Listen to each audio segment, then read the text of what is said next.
organic farming and conventional farming.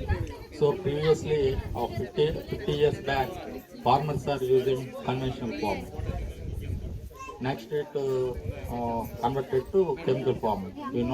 Chemical farming, they are using fertilizers like DAP, urea, and pesticides and fungicides. Then organic farming. Now natural farming.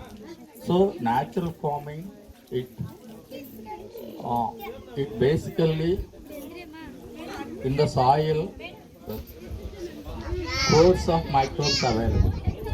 So plants require nitrogen, phosphorus, zinc, and micronutrients. But all these micronutrients are unavailable form.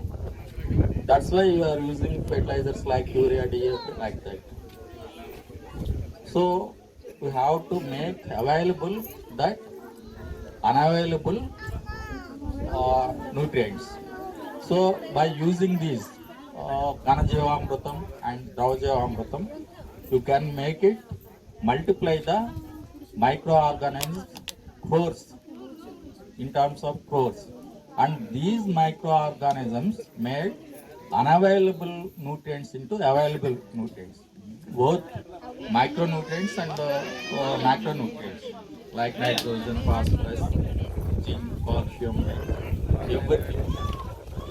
So that's why you need not apply any fertilizer, including organic fertilizer.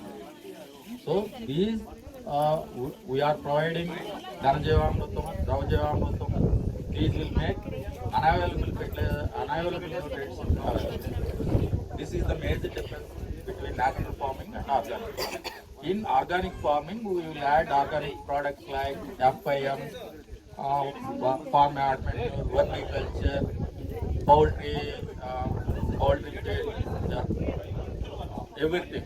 But natural farming, you need not add even organic products also. As we are already utilizing these Ganajivamrutam and Dravajivamrutam for unavailable micronutrients, unavailable nutrients in the available form.